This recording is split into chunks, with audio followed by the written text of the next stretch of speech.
welcome back to my channel. Let's talk Dr. Dolittle.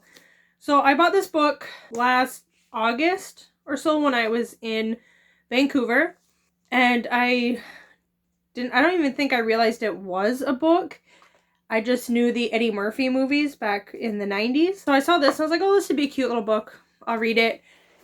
And then I saw that there was the Robert Downey Jr. Dr. Dolittle movie coming out in January of this year. So I was like, okay, January 1st, this is going to be my first book of the year, and I'll read it before going to see the movie. And then we also, on Disney Plus, the first two Dr. Dolittle movies from Eddie Murphy are on there. So we watched those with the kids. It wasn't as G-rated as I thought it would be. It's more PG. And it wasn't bad, but there's some, like, jokes. The guinea pig, Rodney, he does that joke when Dr. Dolittle and his wife are, like, in bed and he's massaging her and stuff. And he's like, you know, make a little love, get down tonight. And I was like, oh, okay. Maybe not the most appropriate for the kids, but they don't understand it either. Just goes over their head. So that's okay, I guess. But I watched it as a kid. Anyways, the book, the cover's nothing like super special or anything, but I liked, and these are the Vancouver Sun Classic Children's Book Collection covers. I bought this one, Frankenstein, and The Borrowers, I believe. So, but I like that there are some illustrations in the book, and at the beginning of every chapter, the first letter is like illustrated, so I thought that was really cute. And then just a few little illustrations, and I just thought this was what I saw was it was written in or published in 1920, so I thought it was kind of cool to be reading it in 2020 for the first time. So there is definitely some things in here that might be offensive in our day and age. Not super bad or triggering anything. It is a kid's book, but some of the language could be considered offensive. So I was just going to talk about the differences between the book and the movies and stuff. Like I said, I didn't know this was even a book. And then I haven't watched the Dr. Dolittle movies since they came out in the 90s, I believe. I only watched them once, maybe twice, as a kid. So the book, and apparently there's more books that go along with it, but I don't have those or wasn't really planning on reading them. But I might, like, if the kids were interested, I might, but just sticking with the first one for now. So I can't speak on what happens in the other books that precede this one. But in this one, he's a doctor for humans, Dr. John Dolittle, and he's like the best doctor in town, and all the people love him, but he loves animals, and his job is basically just, he doesn't like money or care about money or anything like that. He just knows it's a necessary evil kind of thing. So he just works for the paycheck kind of, but he has lots of animals in the house. The main ones are a dog, a pig, the parrot, and then there's like mice living in the house. So the people are just getting like uncomfortable. They don't want to be there anymore. So somebody's talking to him, his friend, and is like, hey, you're really good with animals. Why don't you become an animal doctor? And he's like, I don't know, maybe. And he's like, well, the guy, actually his friend, is talking with the cat's meat man. So my question to my husband was, cat's meat. Does he make meat for cats or from cats? He makes meat for cats. Thank God. So he says, you see, doctor, that the cat's meat man went on. You know all about animals, much more than what these here vets do. That book you wrote about cats, why, it's wonderful. Blah, blah, blah. And he says, and listen, you can make a lot of money doctoring animals. Do you know what? You see, I'd send all the old women who had sick cats or dogs to you, and if they didn't get ill fast enough, I could put something in the meat I sell them and make them bad, see? So I thought that was kind of funny, and he says, oh no, said the doctor quickly, you mustn't do that. That wouldn't be right. "Oh, I didn't mean real bad," answered the cat's meat man. "Just a little something to make them droopy-like was what I had reference to. But as you say, maybe it ain't quite fair to the animals." So I thought it was kind of funny. He's like, "I'll help you out." So he decides, after that guy leaves, his pet parrot, is her name just Polly? It's Polynesia. That he talks about there are plenty of animal doctors, and she says, "Yes, there are plenty, but none of them are any good at all. Now listen, doctor, and I'll tell you something. Did you know that animals can talk?" And he says, "I knew that parrots can talk. And, oh, we parrots can talk in 2 languages, people's language and bird language." And then she goes on to explain about the different languages and how the dog is coming in and saying, "Hey, it stopped raining. Can we go for a walk?" And all this stuff. And she teaches him the different languages of all the different animals. And my husband was talking about, like, that makes sense because parrots and birds can mimic sounds, and a lot of birds can talk in the human language. Whatever, I've always heard it in English, but obviously wherever you live and you have a pet bird or whatever, they're going to speak in the language that you're speaking. And my grandparents had a bird, like a cockatiel, and it would talk a little bit and say different words and stuff. So it kind of makes sense that a bird that can already speak, and you wouldn't be completely shocked. Like if my dog or cat just walked up to me and started talking to me, I would be shocked and think, like, I need to go to the doctor and get my head examined. But if a parrot talked to me, then I'd be like, okay, it's maybe having a little bit more of an intellectual conversation than I expected, but I would expect it to say human words. So he learns the language that way. Where in the Eddie Murphy books or movies, it's just, he just knows it. When it starts out, he's a boy, he's like 10 years old, and he's just sitting there and with his pet dog, and they're just like communicating through their minds or whatever. When Eddie Murphy's older and he's an adult and he's got kids of his own, and he is a human doctor to begin with, so that follows the book. But you do see the animals' mouths move as they're talking and stuff like that. But it just seems to be a connection that he has. In the Robert Downey Jr. movie, it seems kind of a little bit of both. You hear him talking to the animals in their language, like he's making different noises, like chimp noises or whatever, and he's speaking to the animals, and thankfully it just establishes that he's speaking that language, but then it obviously switches into like English, so we understand what they're saying. But it doesn't really say like how he learned how to talk like that. Sorry, trying to deal with natural lighting and not having big giant raccoon eyes. Anyway, so in both movies, it's never really explained exactly how he talks to the animals. It just kind of is. One quote I wanted to read from this book. Oh, I had a question. If you could speak to animals and understand animals, would you still eat meat? Because in this book, they are going on an adventure to Africa.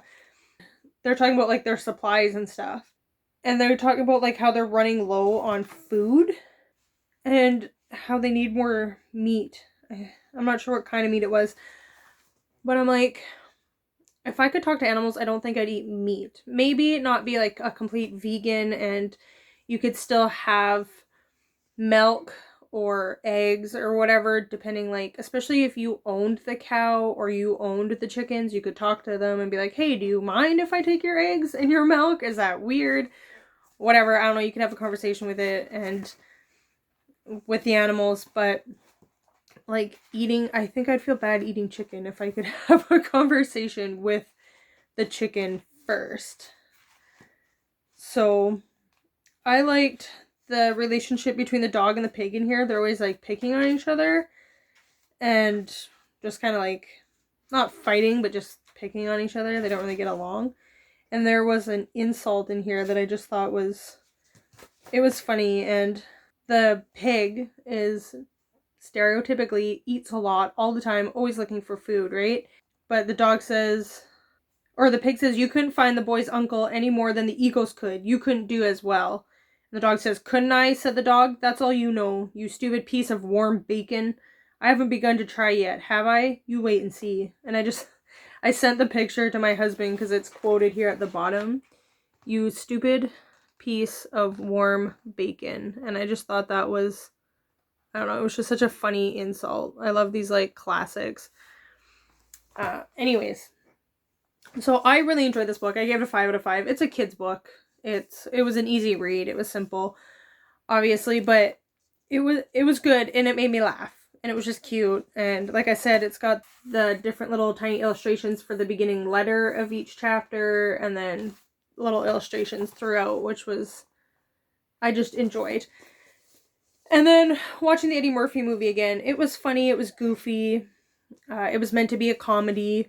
It wasn't like terrible or anything like that. I liked it as a kid. The second movie's kind of dumb, where he's trying to get this bear to circus bear to like mate with a bear in the wild and protect this species and all this stuff.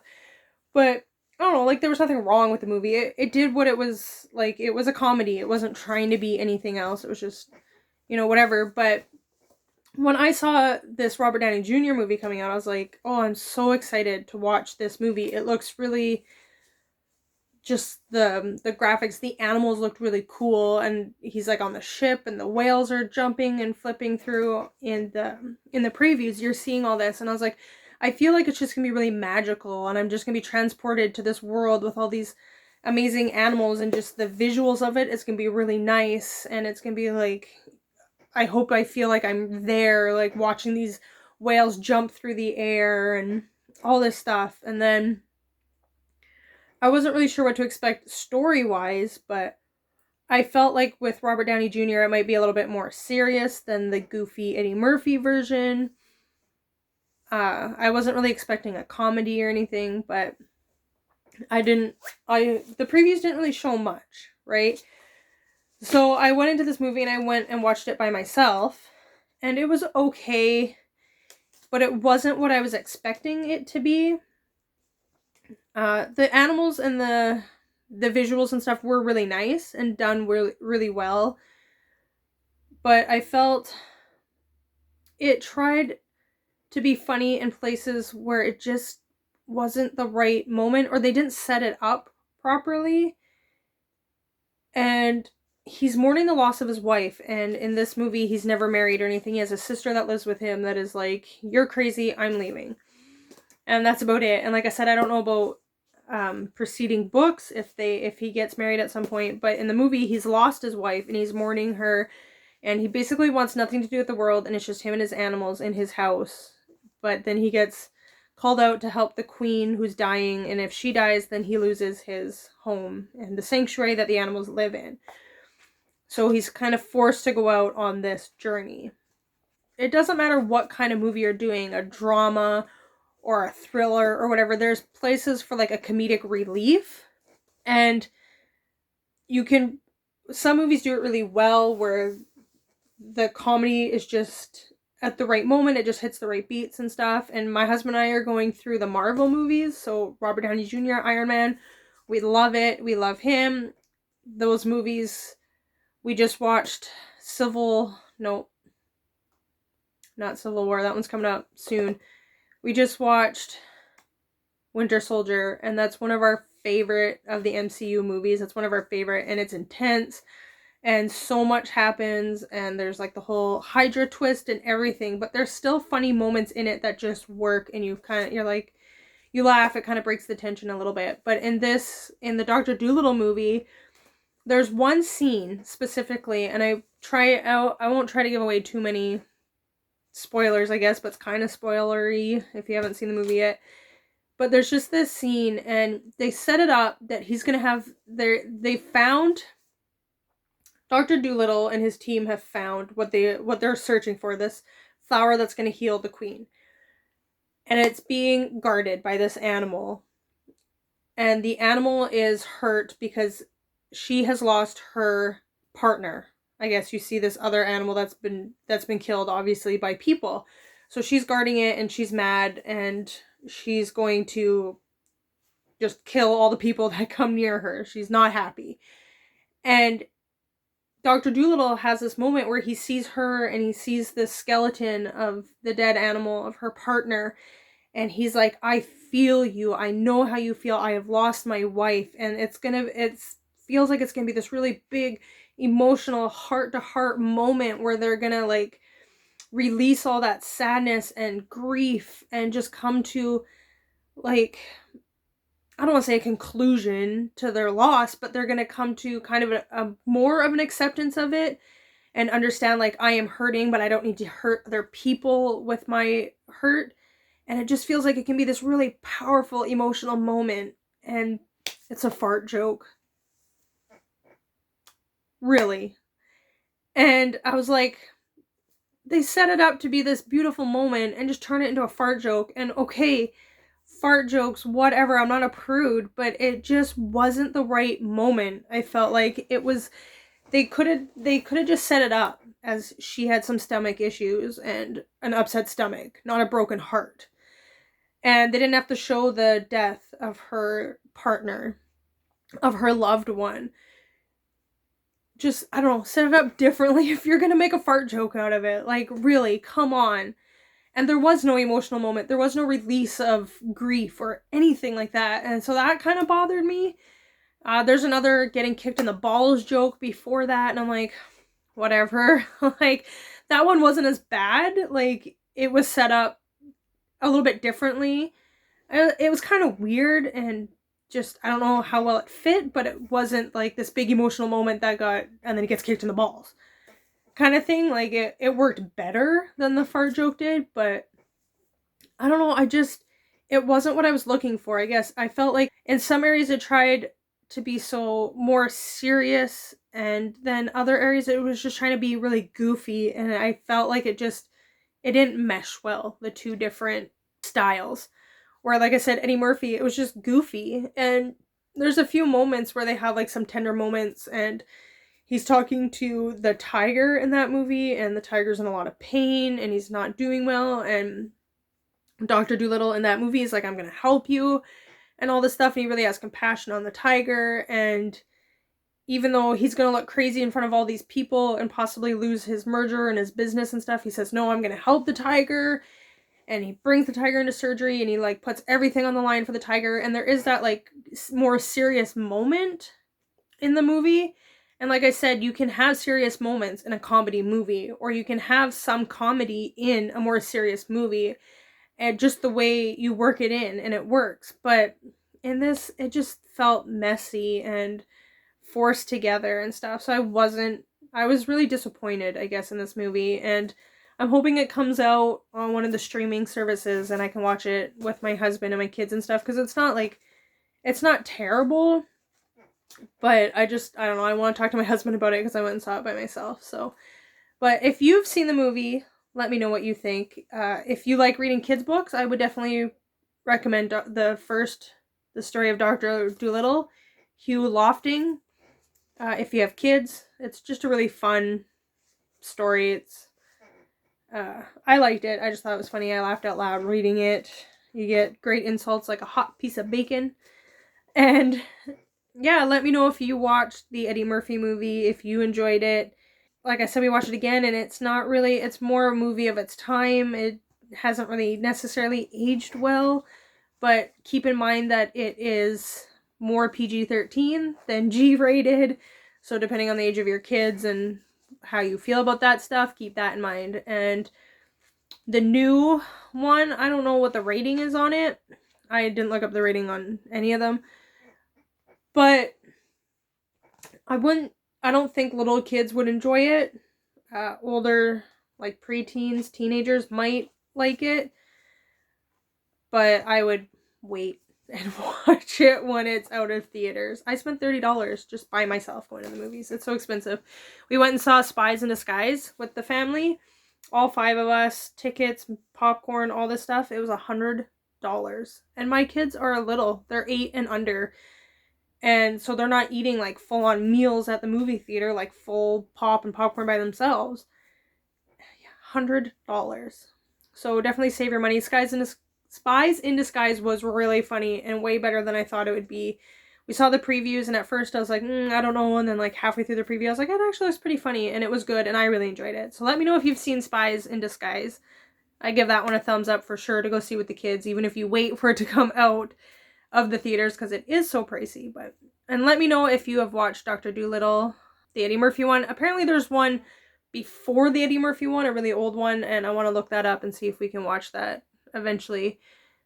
But haven't seen that one yet. But let me know if you've seen any of them. And thank you for watching, and I'll see you next time. Bye!